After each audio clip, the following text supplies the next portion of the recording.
اليوم حنا في مركب الدولي ديال بوزنيقه في اطار اللقاء الوطني الاعدادي للمخيمات. هذا اللقاء اللي هو جد هام لانه يهيئ ويضع اللمسات الاخيره لبدايه فعاليات صيف 2025 اللي من المرتقب تفوت 100 ألف مستفيد هذه السنه.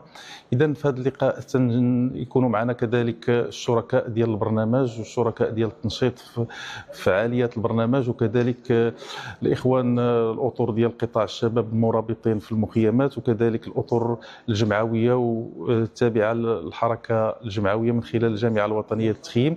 نتداول ونتفاعل خلال هذا اللقاء من اجل انجاح فعاليات ديال الصيف، وذلك في كافه المجالات، سواء في مجال التنشيط او مجال الاداره او مجال المطعمه او كذلك البوابه وكل ما هو رقمي في تدبير البرنامج.